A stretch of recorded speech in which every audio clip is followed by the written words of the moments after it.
So, Guramila Mahagut Dennis, the menace. Agus time fresh and lawn sauce the van so live Shinukt and oich galante starul show. So thank you, Joe, for having me here. I've spoken here before. It was a much hotter night then and it was roasting, but the sun has disappeared. I do not take responsibility for bringing the rain from Dublin to you. So let me start perhaps with Brexit. In the context of our discussion on the North-South relationship and its future prospects. There is no doubt that Brexit amounts to what I would call a constitutional earthquake. And I believe its aftershocks have exposed the fault lines of partition in Ireland. And I think that the border is now laid bare as the false construct it has always been. And we're now faced with the challenge of dealing with its very many contradictions.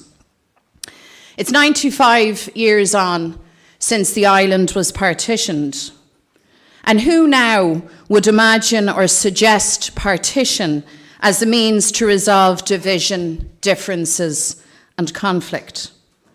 Does anyone in this hall believe that the partition of Ireland has been an economic success or has delivered in a full way prosperity for all of our citizens? The North has clearly and eminently failed to deliver the economic growth rates of the South since partition. It has never reached its economic potential or replaced the investment lost with the decline of traditional industries.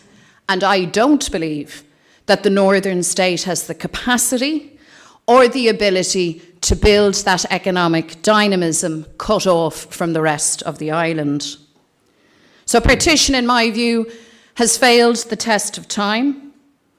And yet some people tell us now, with Brexit looming, that now is still not the time to discuss Irish unity. And in fact, it's in the précis of our discussion this evening. I respectfully differ.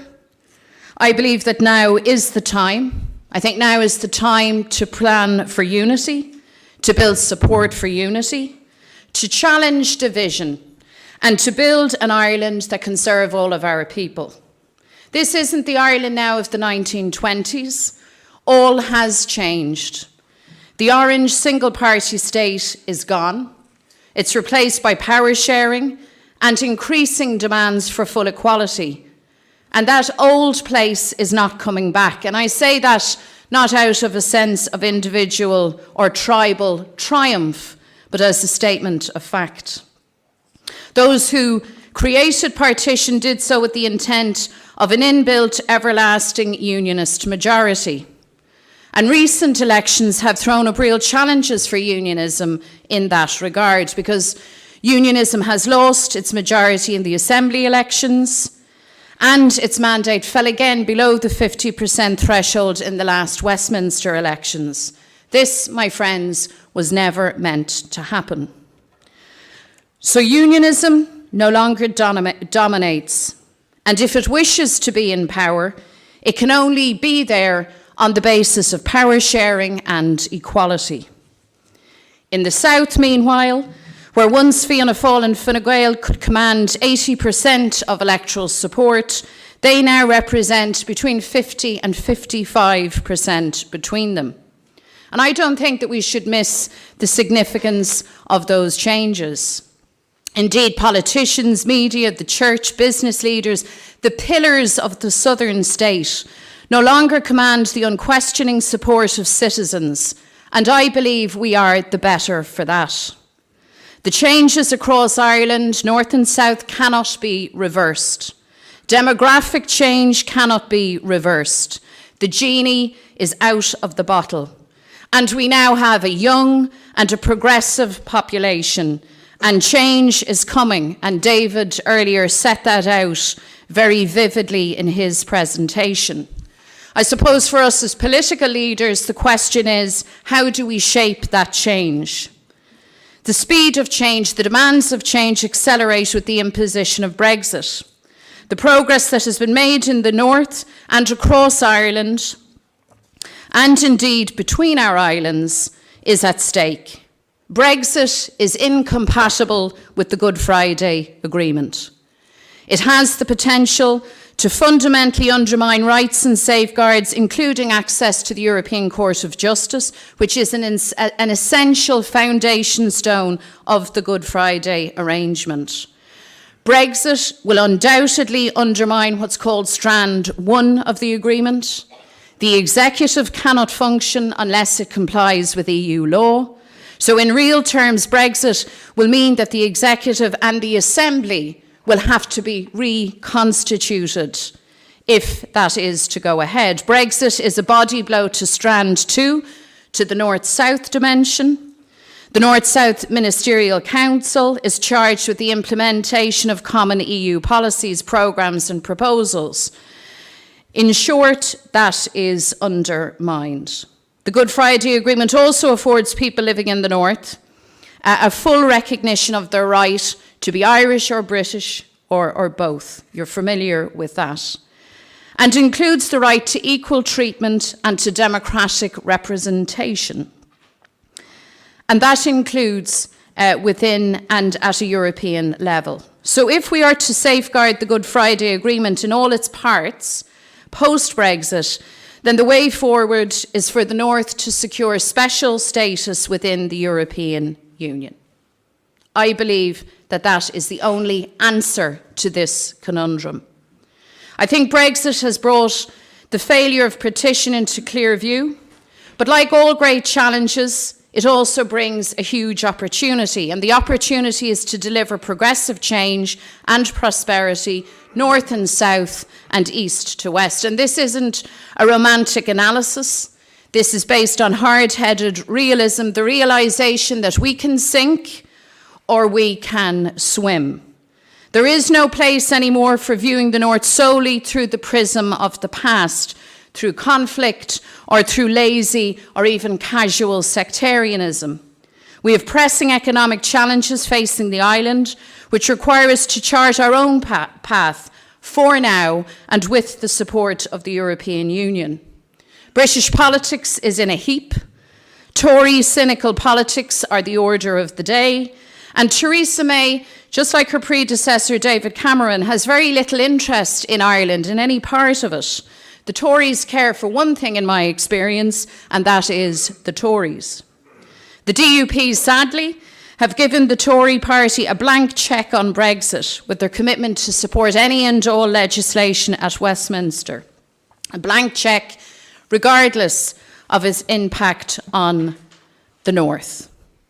So I think we're at a crossroads or a fork in the road, and I think the choices between us have been crystallised, and I think they're stark. On the night of the 11th of July, effigies of Martin McGuinness were burnt on Unionist bonfires. Unionist leaders were silent. Posters of Sinn Féin, of SDLP, of Alliance members were burnt on bonfires. Unionist leaders were silent. We need to call out these actions for what they are. This isn't colourful pageantry. This is an ugly face of sectarianism. These were hate crimes, and it sucks the hope for future generations. I say this and raise this in a spirit of resolving the matter, not to inflame the debate. Unionism tells us that they want to share power, not simply with Sinn Féin, but with nationalists, with Republicans, with their neighbours. And yet they were found complicit and silent in this naked sectarianism. So we're at that fork in the road, and choices need to be made. I can tell you that retrenchment to sectarian bunkers is certainly not my vision of the future. That is not a sufficient or satisfactory answer, and we can do so much better. Relationships undoubtedly need to change within the North and between North and South. We live in a shared society, one that demands respect, not only as a demand for one's own tradition, but perhaps more importantly, to be extended to the other. Irish citizens and British citizens in the North must be entitled to the same rights enjoyed in the rest of this island and across Britain. And that includes language rights, and that includes the right to marriage equality. And I don't believe, and I say this to Edwin, he knows this already, I do not believe that the DUP should use the petition of concern to block a vote in the Assembly on the fundamental right of same-sex couples to marry. I believe that that is wrong. I respect religious practice and belief. Religious practice and expression are fundamental to a free and equal society, but no religious ethos or dogma can shape the law of the land. North and South, Ireland is a modern, globalised, multicultural society, and we are on a journey from conflict to tolerance to respect. For our part, as Republicans, we recognise and respect unionism's British identity, and this respect in no way conflicts with our ambition for Irish unity. Our vision of a united Ireland must be inclusive and an agreed Ireland, one in which all identities must be respected and all rights shared equally by citizens. And we want to openly and respectfully engage with unionism in a discussion of a united future. We want to discuss the ending of partition with every section of Irish society. Now, it's probably no real surprise that both Fianna Fáil and Fine Gael support Irish unity, but criticise Sinn Féin for calling for a referendum on unity. Both parties, let it be said, sustained the carnival of reaction that James Connolly so accurately predicted post-partition. So when the Taoiseach or Micheál Martin or anyone else tells us now that this is not the time to progress in Irish unity, well, I respectfully and firmly disagree. The truth is that Irish unity is on the agenda whether we like it or whether we don't. It matters for civic society, for educators, for business, for farming, for communities the length and breadth of Ireland. And I suspect it is for that reason that both Fine Gael and Fianna Fáil are working on papers on Irish unity. Sometimes a charge of opportunism is laid at our feet when we make this call, and perhaps it'll happen in our debate again this evening. I have to say, in fairness to us, Sinn Féin couldn't be accused of being coy on the national question. Our desire for a united Ireland is no secret, and we wish to realise that full republic. After so many years of working to secure the peace process, Martin McGuinness spent the last 10 years of his life demonstrating how alliances can be built and respect secured. That is why the profundity of Martin's resignation on the 9th of January last must be recognised. His death has been a devastating blow, but he has left behind him an incredible legacy and a team primed to take up the mantle and the challenges. There will be no return to the status quo because we across Ireland are moving on. The proposition of our discussion this evening is that a new relationship north and south is needed. And for all the talk of difference between us and the real need to respect and recognise diversity and to resolve division, actually, when it comes down to it, what people want north and south is pretty much the same. People want a fair shake. People want recognition of who they are and reassurances that the positive values that bind their communities will not only be respected but also protected. Within this must be a reassurance in a new Ireland that the orange too has its place, that its rights are to be respected and safeguarded. Much progress has been made on the issue of parading.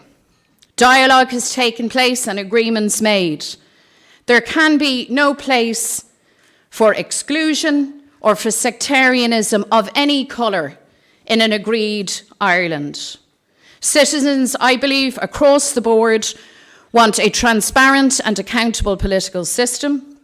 They want a police force that they can rely on. They want a home to call their own. Equality of opportunity, not just for themselves, but for their children. Public services and decent infrastructure. And we know that business needs stability, an educated and skilled workforce.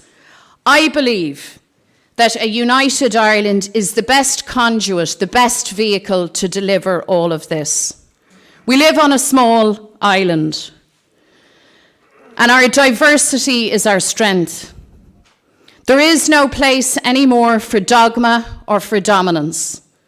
Partition proved, as Connolly thought, a carnival of reaction. For me, unity will be a celebration of equality, of prosperity, of social justice. Brexit is coming. Change is coming. Challenges lie ahead. And all of us who wish to see a prosperous, a peaceful and a united Ireland free from division and inequality need to stand firmly, fraternally together. Gurumila Mahagov.